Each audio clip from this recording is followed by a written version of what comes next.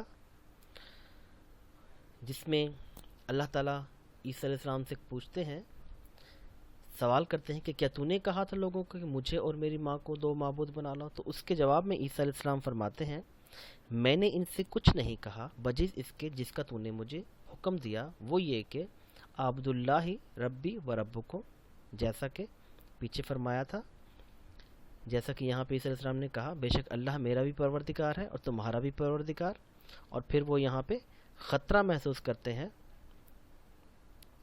اسی بات کا حوالہ عیسیٰ علیہ السلام یہاں پر دے رہے ہیں کہ میں نے انہیں کچھ نہیں کہا سوائے اس کے کہ اللہ میرا بھی پروردگار ہے اور تمہارا بھی۔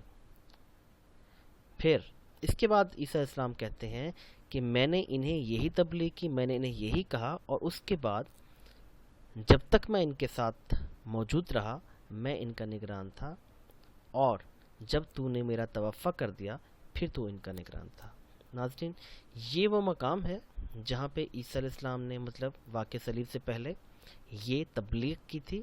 عیسیٰ علیہ السلام نے اپنی آخری نشست جو کہ واقع صلیب سے پہلے آخری بار جب ان سے ملے تھے، اور آخری تبلیغ کا حوالہ بمقام واقع صلیب سے پہلے دیا۔ عیسیٰ علیہ السلام نے یہ نہیں کہا کہ میں نے انہیں کشمیر میں، جیسا کہ مرزا قادیانی کہتا ہے کہ کشمیر میں نے ان کو یہ دعوت دی، نہ کہ کسی اور مقام پر، بلکہ اسی مقام کا حوالہ جیسا کہ یہ قرآن بتا رہا ہے کہ جب عیسیٰ علیہ السلام نے ان کو دعوت دی تھی تو اس کے بعد آپ نے یہ محسوس کیا تھا اس کا مقام واقع صلیب سے پہلے ہے یہ والا۔ تو عیسیٰ علیہ السلام کا اس نشست کو، اس مقام کو بیان کرنا اس بات کی دلیل ہے کہ یہ عیسیٰ علیہ السلام کا آخری مقام ہے جہاں پہ آپ کی ان لوگوں سے ملاقات ہوتی ہے، آپ ان لوگوں کو دعوت دیتے ہیں، اور اسی مقام کے بعد آپ کا توفیٰ ہو جاتا ہے، جیسا کہ عیسیٰ علیہ السلام نے اپنی آخری نشست اور آخری تبلیغ کا حوالہ بمقام واقع صلیب سے پہلے دیا، جو کہ یہ مقام ہے۔ پھر بتایا کہ تبلیغ کی اس نشست تک میں ان کا نگران تھا، اور یہ تبلیغ کرنے کے بعد جب تک پھر ان کے ساتھ موجود رہے، جہاں پہ آپ خطرہ بھی محسوس کر رہے تھے تو آپ ان کے ساتھ رہے اور ان کے تب تک نگران تھے اس مقام تک۔ پھر توفیٰ و رفع کے بعد اللہ ان کا نگران، اور پھر یہاں سے جب ان کا توفیٰ ہو گیا تو پھر اس کے بعد اللہ ان کے نگران تھے، اور اس کے بعد اس توفیٰ کے بعد ہی یہ لوگ بگڑے ہیں، ساری خرابیاں اس توفیٰ کے بعد ان میں آئی ہیں، جبکہ اس کے بعد عیسیٰ علیہ السلام نہ نگران رہے، نہ تبلیغ کی، نہ ان بگڑنے والے لوگوں سے کبھی ملے۔ توفیٰ و رفع ہونے کی وجہ سے نہ تو مصلوب ہوئے اور نہ ہی صلیب پر چڑھائے گئے، جیسا کہ قرآن بیان کرتا ہے، اور آگے ہم یہ آپ کو انشاءاللہ ثابت کریں گے۔ تو یہ بات ثابت ہوتی ہے کہ عیسیٰ علیہ السلام نے یہ جو تبلیغ کی تھی،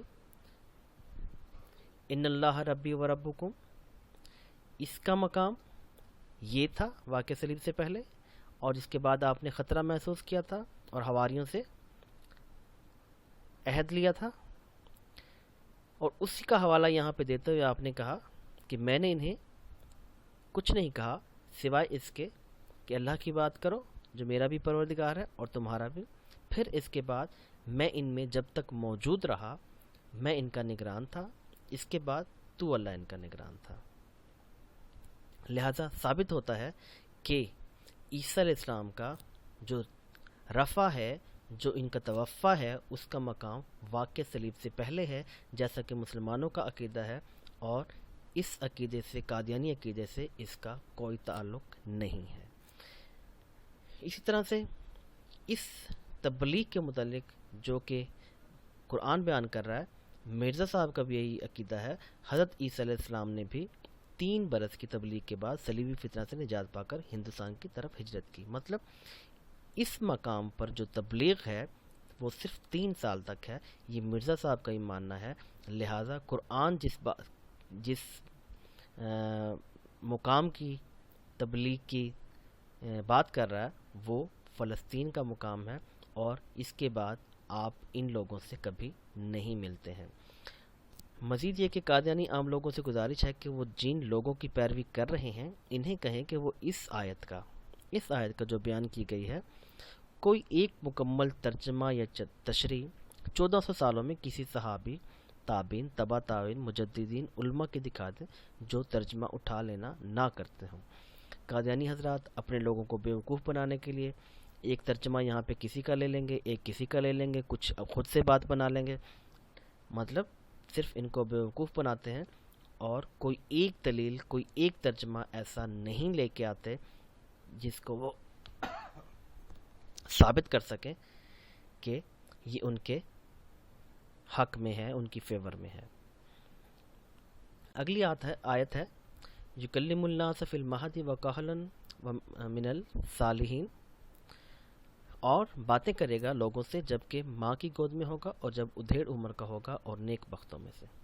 ناظرین، سب سے پہلے بات، عیسیٰ علیہ السلام کو بنی اسرائیل کی طرف نبی بنا کر بھیجا گیا تھا، اور بنی اسرائیل کون ہے؟ یہودی اور عیسائی۔ اب ان میں سے جو پہلے ہیں یہود کے مطابق عیسیٰ علیہ السلام 33 عیسوی میں مصلوب ہو گئے۔ اس مقام پر عیسیٰ علیہ السلام مصلوب ہو جاتے ہیں، اور جیسا کہ یہودی نے کہا، یہ مرزا صاحب کو تسلیم ہے، یہودی نے کہا کہ اگر وہ اب ہمارے روبرو زندہ ہو جائے تو ہم ایمان لائیں گے، لیکن اس نے ان کو زندہ ہو کر نہ دکھلایا اور اپنی خدائی اور قدرت کاملہ کا ایک ذرا ثبوت نہ دیا۔ پھر یہودیوں کا حضرت عیسیٰ علیہ السلام کی نسبت یہ خیال تھا کہ وہ قتل بھی کیے گئے اور صلیب بھی دیے گئے۔ بعض یہود کہتے ہیں کہ پہلے قتل کر کے پھر صلیب پر لٹکائے گئے، اور بعض کہتے ہیں پہلے صلیب دے کر پھر ان کو قتل کیا گیا۔ اس کے بعد آ جاتے ہیں عیسائی کہتے ہیں کہ 33 عیسوی میں آسمان پر اٹھا لیے گئے، مطلب یہاں سے آسمان پر اٹھا لیے گئے، اور بعض کے متعلق یہاں پر، اور مرزا صاحب بھی اس بات کو مانتے ہیں۔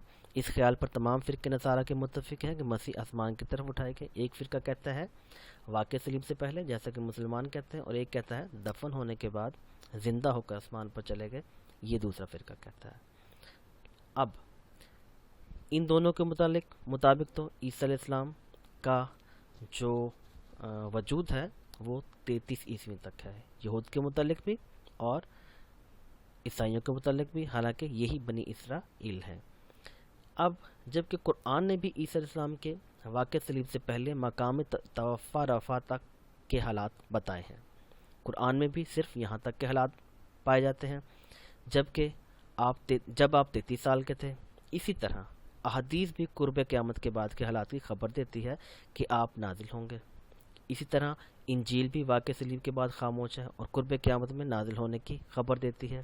مطلب قرآن میں بھی اس سے آگے کوئی ذکر نہیں ہے، انجیل میں بھی اس سے آگے کوئی ذکر نہیں ہے، اور احادیث میں بھی اس سے آگے کوئی ذکر نہیں ہے۔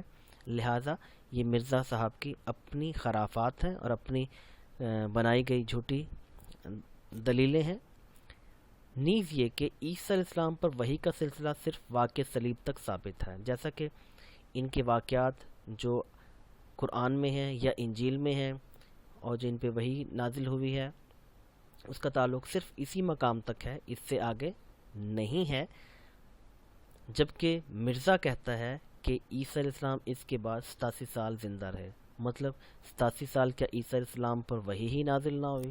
لہٰذا یہ جو مقام ہے جو مرزا قادیانی الہام سے ثابت کرتا ہے اس کا کوئی وجود نہیں ہے، اور عیسیٰ علیہ السلام کا وجود صرف اس مقام تک ہے، 33 عیسوی تک۔ لہٰذا حضرت عیسیٰ علیہ السلام کا مولودگی اور جوانی کے کلام کی شہادت موجود ہے، بڑھاپے کی نہیں، بچپن کی بھی موجود ہے اور اس جوانی کی بھی، لیکن بڑھاپے کی نہیں ہے۔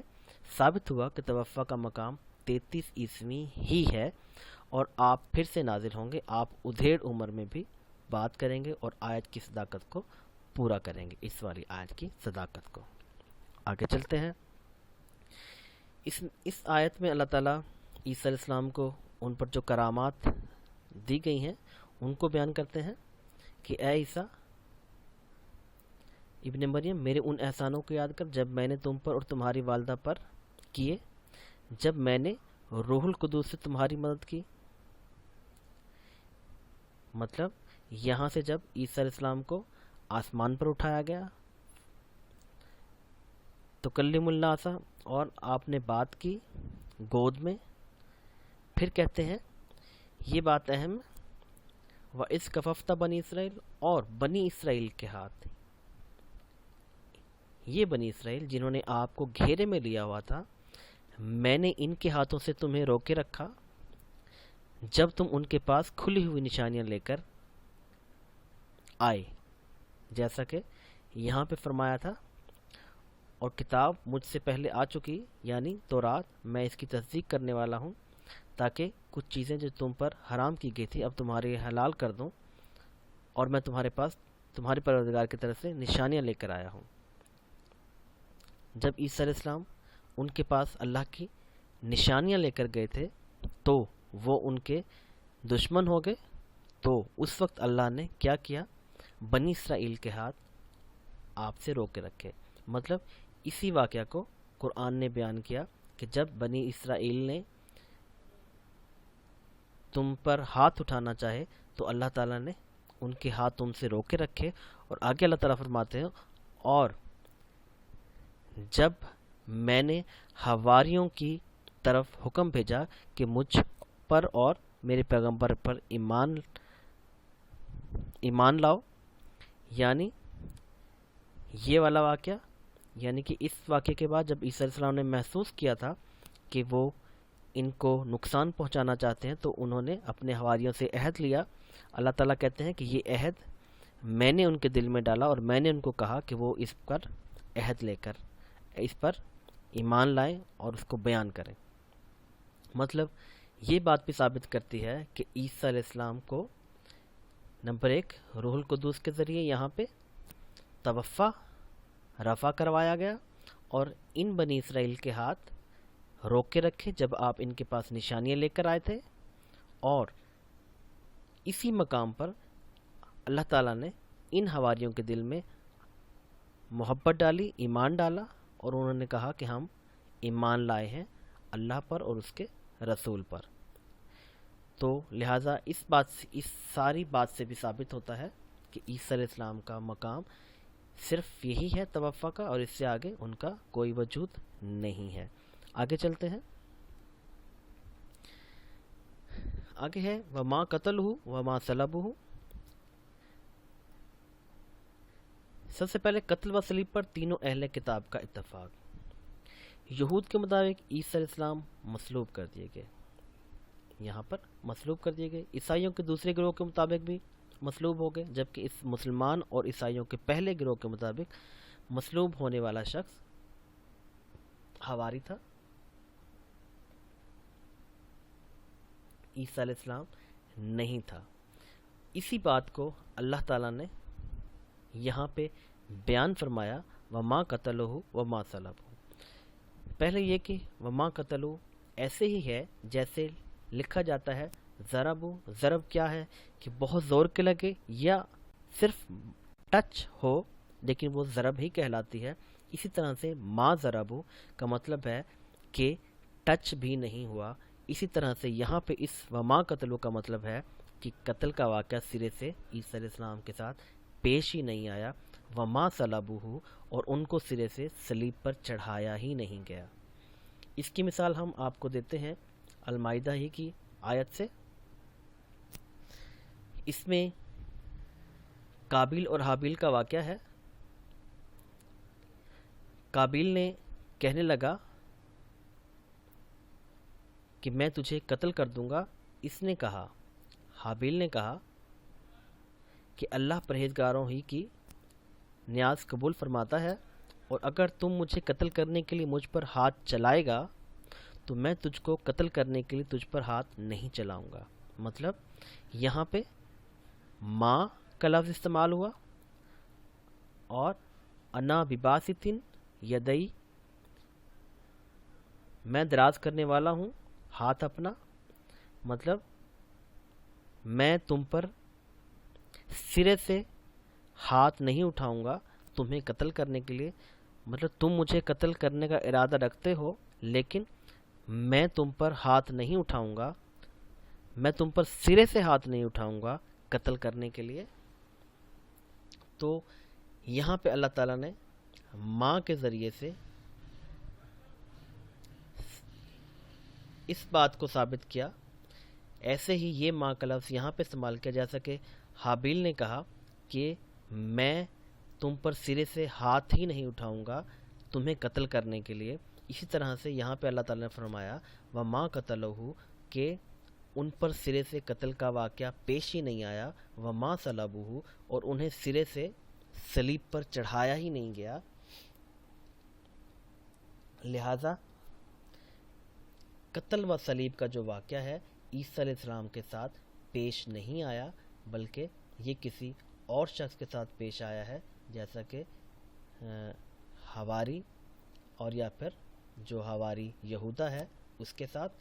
لہٰذا عیسیٰ علیہ السلام کا وجود اس مقام سے آگے نہیں ہے، اور عیسیٰ علیہ السلام کا توفیٰ واقعہ صلیب سے پہلے ہو جاتا ہے، اور قرآن اس کو بیان کرتا ہے کہ ان کے ساتھ نہ تو صلیب کا واقعہ پیش آیا اور نہ ہی قتل کرنے کا واقعہ پیش آیا. اسی طرح سے وَلَٰكِن شُبِّهَ، مطلب ان پہ شبہ ڈال دیا گیا. اس کے متعلق قرآن کیسے کہتا ہے؟ سب سے پہلے بات، آسمان پر اٹھائے جانے کے متعلق مقام پر اختلاف. اس خیال پر تمام فرقے نصارہ کے متفق ہیں کہ مسیح آسمان کی طرف اٹھائے گئے. مطلب تمام کے تمام عیسائی جتنے بھی ہیں وہ یہ بات مانتے ہیں، جیسا کہ مرزا صاحب مان رہے ہیں کہ آپ کو آسمان پر اٹھا لیا گیا. ایک کا کہنا ہے کہ واقعہ صلیب سے پہلے اور ایک کا کہنا ہے کہ واقعہ صلیب کے بعد. اب پہلے گروہ کے مطابق واقعہ صلیب سے پہلے آسمان پر اٹھا لیا گیا، اور دوسرے گروہ کے مطابق مصلوب ہو کر دفن ہوئے اور زندہ ہو کر آسمان پر چلے گئے. اب ان میں جو شبہ ہے اس کا مقام ظاہر ہے یہ تو ہو نہیں سکتا، کیونکہ اگر یہ مقام ہو تو پھر ایسا کوئی واقعہ یہاں پہ پیش نہیں آ سکتا، کیونکہ یہ مقام ہے جہاں پہ ان کو شک پڑا، جہاں پہ ان پر شبہ ڈال دیا گیا، جہاں پر عیسیٰ علیہ السلام کی شبیہ ڈال دی گئی دوسرے شخص پر، اور پھر اس شخص کو قتل کیا گیا، دوسرے شخص کو مصلوب کیا گیا. لہٰذا جو شک کا مقام ہے وہ یہ ہے نہ کہ یہ ہے. جیسا کہ مرزا کہتا ہے کہ ان کی چند سانسیں باقی تھی، حالانکہ ایسا نہیں ہے. یہ بات تبھی ٹھیک لگتی ہے جب شک کا مقام یہ ہو، شبیہ کا مقام یہ ہو، اور اس کے بعد کچھ لوگوں نے سمجھا، کچھ لوگوں نے کا عقیدہ یہ ہوا کہ عیسیٰ علیہ السلام کو یہاں سے آسمان پر اٹھا لیا گیا اور ان کی شبیہ دوسرے شخص پر ڈال دی گئی، اور پھر دوسرے شخص کے ساتھ جو واقعہ پیش آیا اور جہاں سے ان کی لاش گم ہوئی، وہاں سے دوسری گروہ کا عقیدہ بنا کہ وہ یہاں سے آسمان پر اٹھا لیا گیا. آگے چلتے ہیں دوبارہ سے. یہ وہی 5 باتیں. اب ہم رافع وقع کی طرف آتے ہیں،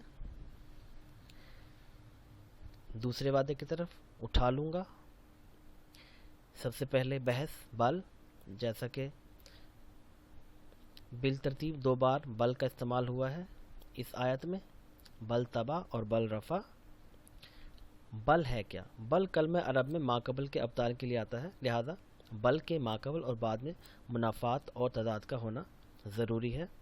بل آسان اور سادہ الفاظ میں اللہ تعالیٰ جب قرآن میں کفار کو کلمہ بل کے ذریعے سے جھٹلاتے ہیں تو ان کی کہی ہوئی بات کے ماضی میں اپنی سچی بات لاتے ہیں. جیسا کہ آپ صلی اللہ علیہ وسلم کے متعلق کفار نے کہا یا کہتے ہیں ان کو سودا مجنون ہے، کوئی نہیں، وہ تو لایا ہے ان کے پاس سچی بات۔ اب ایسا نہیں ہے کہ آپ صلی اللہ علیہ وسلم کو مجنون کہا گیا تو اب وہ سچی بات لے کے آئیں گے، مطلب آپ صلی اللہ علیہ وسلم کو پہلے مجنون کہا پھر وہ سچی بات لے کے آئیں گے، نہیں، بلکہ جب اللہ تعالیٰ بل کے ذریعے کفار کو جھٹلاتے ہیں تو اس کہی ہوئی بات کے ماضی میں ان کی بات کو جھٹلاتے ہیں۔ جیسا کہ آپ صلی اللہ علیہ وسلم کو جب مجنون کہا گیا تو اللہ تعالیٰ نے کہا نہیں، وہ تو ان کے پاس پہلے سچی بات لے کر آئے ہیں تب انہوں نے ان کو مجنون کہا۔ یہ نہیں ہے کہ وہ آپ صلی اللہ علیہ وسلم کو انہوں نے مجنون کہا اور اب وہ ان کے پاس سچی بات لے کر آئیں گے۔ تو اسی طرح سے آگے ہم آپ کو سمجھاتے ہیں انشاءاللہ۔ سب سے پہلے یہ آیت اور انبیاء کو ناحق مار ڈالنے اور یہ کہنے کے سبب کہ ہمارے دلوں پر خلاف ہے، مطلب یہودیوں پر لعنت کی گئی، جن میں سے ایک سبب یہ بھی تھا کہ انہوں نے انبیاء کو ناحق قتل کیا، اور یہ کہنے کے سبب کہ ہمارے دلوں پر غلاف ہے۔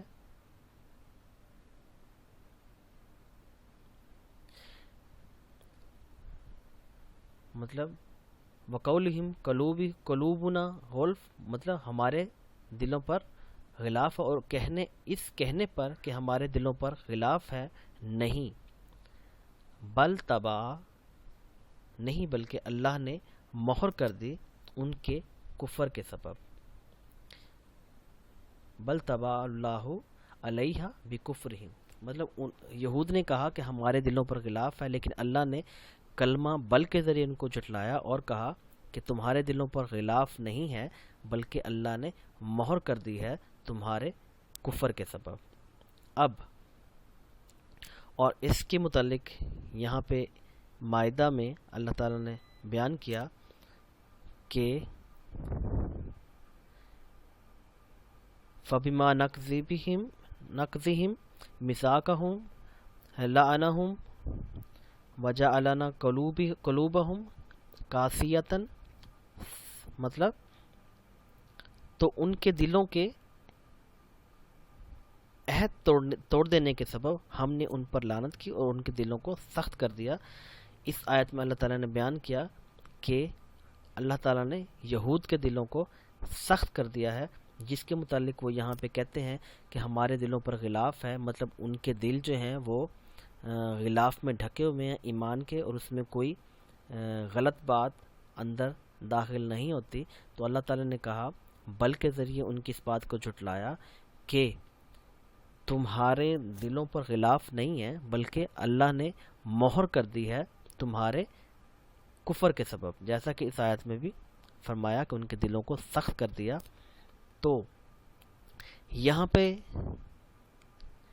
یہود نے کہا دلوں پر غلاف ہے، تو اللہ تعالیٰ نے اس کے ماضی میں جا کے کہا کہ نہیں، مہر کر دی ہے کفر کے سبب، اور اب اس میں کوئی اچھی بات داخل نہیں ہوتی۔ یہ نہیں ہے کہ یہودیوں نے کہا دلوں پر غلاف ہے ایمان کا تو اللہ تعالیٰ اب یہود کے دلوں پر مہر کریں گے، ایسا نہیں ہے، بلکہ اللہ تعالیٰ کہتے ہیں اس بات کے ماضی میں جا کے ان کو جھٹلاتے ہیں اور کہتے ہیں کہ میں نے تمہارے دلوں پر مہر کر دی ہے، نہ کہ تمہارے دلوں پر غلاف ہے۔ اسی طرح سے یہاں پہ جیسا کہ یہاں پہ بل طبع فرمایا اللہ تعالیٰ نے، یہ تسلسل آ رہا ہے اسی آیات کا، تو یہاں پہ اللہ تعالیٰ ان کو بل رفع کے ذریعے جھٹلاتا ہے، اور یہ کہنے کے سبب مطلب ان پر لعنت پڑ رہی ہے مختلف وجوہات کی بنا پہ، جن میں سے ایک یہ بھی ہے وَقَوْلِهِمْ إِنَّا قَتَلْنَا الْمَسِيحَ عیسیٰ، اور مطلب یہ کہنے کے سبب کہ ہم نے مریم کے بیٹے عیسیٰ مسیح کو قتل کر دیا ہے اور مریم پر ایک بہتان عظیم باندھنے کے سبب، ان دونوں سبب سے بھی ان پر لعنت پڑی ہے۔ اور آگے فرماتے ہیں اور یہ کہنے کے سبب کہ ہم نے مریم کے بیٹے عیسیٰ علیہ السلام کو جو اللہ کے پیغمبر کہلاتے تھے قتل کر دیا۔ اور آگے فرماتے ہیں وما قتلوا وما صلبوا، نہ تو قتل کیا اور نہ ہی صلیب دیے گئے بلکہ ان پہ شبہ ڈال دیا گیا، اور وہ اسی اختلاف میں پڑے ہوئے ہیں، مطلب زن کی پیروی کر رہے ہیں۔ اور آگے اللہ تعالیٰ فرماتے ہیں وما قتلہ یقیناً، اور انہوں نے ہرگز قتل نہیں کیا، اور پھر بل کے ذریعے فرمایا بل رفع اللہ، بلکہ اللہ نے اس قتل کے واقعہ سے پہلے ہی عیسیٰ علیہ السلام کا رفع کر دیا، نہ کہ مرزا قادیانی جیسے کہتے ہیں کہ 120 سال بعد رفع ہوگا، یہ نہیں ہے، بلکہ جب انہوں نے کہا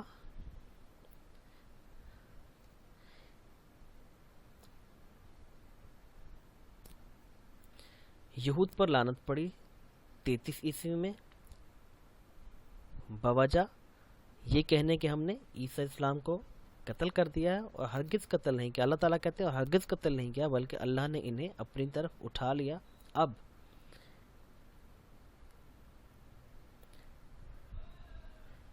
جب انہوں نے کہا کہ عیسیٰ علیہ السلام کو قتل کر دیا تو اللہ کہتے ہیں کہ میں نے اس کو اپنی طرف اٹھا لیا، رفع واقع قتل سے پہلے۔ یہ نہیں ہے کہ عیسیٰ علیہ السلام کو جب انہوں نے کہا کہ ہم نے ان کو قتل کر دیا اس مقام پر تو اللہ تعالیٰ کہتے ہیں کہ نہیں میں 120 عیسوی کے بعد جو ہے ان کا رفع کر دوں گا، ایسا نہیں ہے، بلکہ اللہ تعالیٰ نے ان کو جھٹلایا اس مقام پر جب یہودیوں نے کہا کہ ہم نے عیسیٰ علیہ السلام کو قتل کر دیا، اور اس سبب سے جب ان پر لعنت پڑی تو اللہ تعالیٰ نے بل کے ذریعے سے ان کی اس بات کو جھٹلایا اور کہا کہ ہرگز قتل نہیں کیا بلکہ اس بات سے پہلے ہی، اس کلام سے پہلے ہی اللہ تعالیٰ نے ان کا رفع کر دیا، ان کو اپنی طرف اٹھا لیا تھا۔ اس بات کو اللہ تعالیٰ نے یہاں پہ بل کے ذریعے سے بیان کیا۔ آگے ہے تیسرا وعدہ، وہ مطہروں کا پاک رکھوں گا تجھے ان لوگوں سے جو آپ کو ایذا پہنچانا چاہتے ہیں۔ مسلم کے مطابق تیسرا وعدہ آسمان پر اٹھا جانے کے ساتھ ہی پورا ہو گیا، مطلب یہاں پر جب عیسیٰ علیہ السلام کو آسمان پر اٹھا لیا گیا تو وہ ان یہود سے اور جو اندر کے لوگ مخالف تھے ان سے پاک ہو گئے تھے، جبکہ قادیانیوں کے عقیدہ کے مطابق وعدہ کرنے کے فوراً بعد عیسیٰ علیہ السلام کو مار پیٹ کے لیے یہود کے حوالے کر دیا جاتا ہے، اور پھر توفع اور رفع سے پہلے ہی نہ صرف یہود بلکہ عیسائیوں سے بھی پاک کر دیا جاتا ہے۔ جیسا کہ یہودیوں نے کہا کہ اگر وہ اب ہمارے روبرو زندہ ہو جائے تو ہم ان پر ایمان لے آئیں، لیکن اس نے ان کو زندہ ہو کر نہ دکھلایا، اپنی خدائی اور قدرت کاملہ کا ذرا ثبوت نہ دیا۔ لہذا یہ بات ثابت ہے کہ تیسرا وعدہ بھی اسی مقام پر پورا ہو گیا جو اللہ تعالیٰ نے عیسیٰ علیہ السلام سے کیا۔ اس کے بعد ہے چوتھا وعدہ غالب رکھنے کا۔ چوتھا وعدہ فوق غالب رکھنے میں بھی یہ نہیں فرمایا کہ تمہاری 120 عیسوی کی وفات تک جو لوگ ایمان لائیں گے ان کو غالب رکھوں گا، 120 عیسوی تک نا ایمان لانے والوں پر۔ مطلب اللہ تعالیٰ نے یہ نہیں کہا کہ جیسا مرزا کہتا ہے کہ وہ 120 سال تک زندہ رہے، تو اللہ نے یہ نہیں کہا کہ بھئی 120 سال تک جو لوگ ایمان لے آئیں گے میں ان لوگوں کو ایمان نہ لانے والوں پر غالب رکھوں گا، بلکہ فیصلہ فرما دیا کہ جو لوگ ایمان لے آئے ہیں اس مقام پر، جو لوگ ایمان لے آئے ہیں اس مقام پر انہیں قیامت تک غالب رکھوں گا ایمان نہ لانے والوں پر۔ اور یہ بات بھی ثابت کرتی ہے کہ عیسیٰ علیہ السلام کا وجود صرف اس مقام تک ہے، اس سے آگے نہیں ہے، اور عیسیٰ علیہ السلام کی تبلیغ اس مقام تک ہے، اس سے آگے نہیں ہے، کیونکہ اگر اس سے آگے ان کی تبلیغ ہوتی تو اللہ تعالیٰ یہ فرماتے کہ 120 عیسوی میں یا کسی اور مقام تک جو لوگ ایمان لائیں گے ان کو غالب رکھوں گا، بلکہ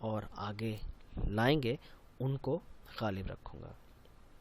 یعنی ایمان لانے والے یا نہ لانے والوں کی حدود بھی اسی جگہ مقرر کر دی جہاں پر یہ پانچوں وعدے بتائے جا رہے ہیں، جو کہ واقعہ صلیب سے پہلے کا مقام ہے جہاں پر یہود گھیراؤ کرتے ہیں. آگے چلتے ہیں. فاحکم فیصلہ. پانچویں وعدے میں ثم الی مرجعکم، پس تم سب نے لوٹ کر میرے پاس آنا ہے. جیسا کہ پھر تم سب کو میرے پاس لوٹ کر آنا ہے. اس وقت میں تمہارے درمیان ان باتوں کا فیصلہ کروں گا جن میں تم اختلاف کرتے تھے. پانچویں وعدے میں ثم الی مرجعکم، تم سب نے لوٹ کر میرے پاس آنا ہے، میں عیسیٰ علیہ السلام پر دو چیزیں واضح کر دیں کہ توفع اور رفع آسمان کے بعد آسمان پر ہی نہیں رہنا. مطلب یہاں سے جو عیسیٰ علیہ السلام کا توفع ہوا اور رفع ہوا، اس کے بعد عیسیٰ علیہ السلام نے آسمان پر ہی نہیں رہنا، بلکہ تم سب یعنی عیسیٰ اور منکر یا اختلاف کرنے والے، یہاں پر جن لوگوں نے ایذا پہنچانے کی کوشش کی وہ منکر یا اختلاف رکھنے والوں نے وفات پا کر لوٹ کر میرے پاس آنا ہے. اگر توفع بمانی وفات ہوتا تو اللہ تعالیٰ عیسیٰ علیہ السلام کو اختلاف والوں کے ساتھ شامل نہ کرتے، بلکہ صرف کہتے کہ ان لوگوں نے لوٹ کر میرے پاس آنا ہے. اور یہ پیج بھی ہمیں بتا رہا ہے، اس میں یہ ساری باتیں جو پیچھے ہم بیان کر چکے ہیں کہ تبلیغ، اللہ میرا بھی پروردگار ہے تمہارا بھی، اور کفار کے ارادے محسوس کرنا، حواریوں کا عہد، 5 وعدے، اللہ کی تدبیر کفر کے مقابلہ میں، بنی اسرائیل کے ہاتھ روک کے رکھنا، جبرائیل سے مدد، شبیہ کا ڈالنا، یہ ساری باتیں اس مقام پر ہو رہی ہیں، توفع کے مقام پر.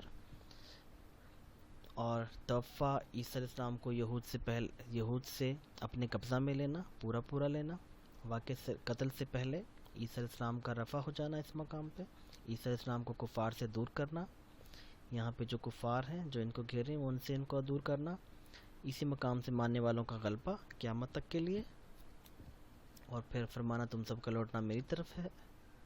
عیسیٰ علیہ السلام اور اختلاف کرنے والوں میں فیصلہ کریں گے قرب قیامت، یہ بھی وعدہ اسی مقام پہ کیا گیا ہے. یہ ساری باتیں کا تعلق اس مقام سے ہے. یہود پر لعنت پڑنا کہ عیسیٰ علیہ السلام مصلوب ہو گئے، اور اس مقام کے بعد جب یہود نے کہا، جب انہوں نے یہودا کا یا دوسرے شخص کو مصلوب کیا، تو اس کے بعد انہوں نے جب کہا کہ عیسیٰ علیہ السلام کو مصلوب کر دیا تو ان پہ اللہ تعالیٰ نے لعنت ڈالی. عیسیٰ علیہ السلام کے ساتھ قتل و صلیب سرے سے نہ ہونا، گود میں اور ادھیڑ عمر میں بات کریں گے. قرآن و حدیث میں گھراؤ کے مقام کے بعد عیسیٰ علیہ السلام کا ذکر نہ ہونا سوائے قرب قیامت کے. انجیل میں صلیب کے بعد کشف نظر آنے کے بعد ذکر نہ ہونا، مطلب یہاں اس کے بعد ذکر نہ ہونا. یہود کا مصلوب، نصارہ کا عیسیٰ علیہ السلام کو اسمان پر جانا مانا، نصارہ کا فرقوں میں بڑھ جانا، یہ باتیں اس واقعہ کے بعد ہو رہی ہیں. اور قرآن میں عیسیٰ علیہ السلام نے جیسا کہ بیان کیا، پھر جب تک میں ان میں رہا، موجود رہا، مطلب میں نے ان کو یہی کہا تھا کہ اللہ کی بات کرو، پھر جب تک میں ان میں موجود رہا میں ان کا نگران تھا، اور جب تو نے اٹھا لیا، توفع کر دیا، پھر تو ان کا نگران تھا. لہذا ثابت ہوتا ہے کہ توفع کا مقام واقع صلیب سے پہلے تک ہے، جہاں تک آپ کی تبلیغ، موجودگی، نگرانی ثابت ہوتی ہے. مطلب عیسیٰ علیہ السلام کی نگرانی، موجودگی صرف اس مقام تک ثابت ہوتی ہے، توفع کے مقام تک. اس سے آگے عیسیٰ علیہ السلام کا کوئی وجود نہیں ہے. اور یہ آلریڈی میں پارٹ 2 میں بیان کر چکا ہوں، لیکن یہاں پہ مختصر سا بیان کر دیتا ہوں کہ یہاں پہ جس شخص کو مصلوب کیا جا رہا ہے وہ کہتا ہے اے اللہ تو نے مجھے کیوں چھوڑ دیا، مجرم تو بچ گیا اور میں ظلم سے مر رہا ہوں. مطلب عیسیٰ علیہ السلام تو یہاں سے آسمان پر چلے گئے، اور اس کی جگہ جو دوسرا شخص ہے وہ یہ بیان کر رہا ہے، مطلب اس شخص نے عیسیٰ ہونے سے انکار کیا، جو کہ برن باس میں لکھا ہوا ہے، جس کا ریفرنس میں نے وہاں پہ دیا ہے پارٹ 1 میں. اور مرزا صاحب کہتے ہیں کہ عیسی علیہ السلام گناہوں کا کفارہ سمجھے گئے اس قتل و تشلیب کے بعد، انجیل ناقص رہ گئی، اور عیسی علیہ السلام کے آسمان پر جانے کے بعد وہی ختم ہو گئی، 40 دن آپ یہاں پہ کشف نظر آتے ہیں، اور آج تک یہود کا عیسی علیہ السلام کو مظلوم ماننا اور نصارہ کا آسمان پر اٹھائے جانا ماننا اس مقام سے اور اس مقام سے۔ پھر یہود کا کہنا ہے کہ اگر عیسی علیہ السلام اب زندہ ہو کر آ جائیں اس واقعے کے بعد تو ہم ان پر ایمان لائیں گے۔ پھر مرزا صاحب کا اس بات کو ماننا کہ عیسی علیہ السلام نے صرف 3 سال تک تبلیغ کی تھی یہاں پہ شام و فلسطین میں، پھر اگلے 30 سالوں یعنی 65 یا 63 عیسوی تک 30 سالوں میں پولس کا تثلیث شامل کرنا انجیل میں، پھر سور کو حلال قرار دینا اور حواریوں کو اس تثلیث میں شامل کرنا 65 عیسوی میں، اور یہ پولس جو تثلیث کو قائم کرتا ہے اور حواریوں کو اس میں شامل کرتا ہے وہ فوت ہو جاتا ہے 65 عیسوی میں۔ یہ ساری باتیں بیان کر رہی ہیں کہ اس واقعہ کے بعد، توفہ کے واقعہ کے بعد، عیسی علیہ السلام یہاں پر موجود نہیں ہیں، جیسا کہ مرزا قادیانی کہتے ہیں کہ وہ 120 سال تک زندہ رہے اور 120 عیسوی میں وفات پائی۔ لہذا اس مقام کے بعد یہ جو سارا بگاڑ ہے یہ اس مقام کے بعد ہے، اور عیسی علیہ السلام یہ کہتے ہیں کہ میرے توفہ، اس توفہ سے پہلے تک میں ان کا نگران تھا، ان میں موجود تھا، اور اس کے بعد اس توفہ کے بعد یہ لوگ بگڑے ہیں، جبکہ مرزا قادیانی کہتا ہے کہ عیسی علیہ السلام 120 عیسوی میں ان کا توفہ ہوا، اور اگر ہم اس بات کو مانیں تو یہ بات قرآن کے خلاف جاتی ہے، کیونکہ اس سے پہلے عیسی علیہ السلام نہ تو یہاں پہ موجود ہیں، اور یہاں پہ وہ سارا بگاڑ جو ان پر جو جیسا کہ تثلیث وغیرہ کا شامل ہونا ہے وہ یہاں پر ہو چکے ہیں۔ اگر ہم اس بات کو مان لیں تو یہ بات قرآن کے خلاف جاتی ہے، جیسا کہ میں بیان کر چکا ہوں۔ عیسی علیہ السلام نے کہا کہ میرے توفہ سے پہلے تک یہ لوگ ٹھیک تھے۔ اگر اس توفہ کو مانا جائے تو یہاں پر ان لوگوں کو ٹھیک ہونا چاہیے، لہٰذا ثابت ہوا کہ مرزا غلام احمد قادیانی کا ترجمہ، ان کے الہام سب کے سب جھوٹے ہیں اور قرآن کے خلاف ہیں، کیونکہ اس مقام کے بعد ان لوگوں میں بگاڑ شروع ہو جاتا ہے۔ شکریہ، بہت بہت شکریہ۔ اللہ تعالیٰ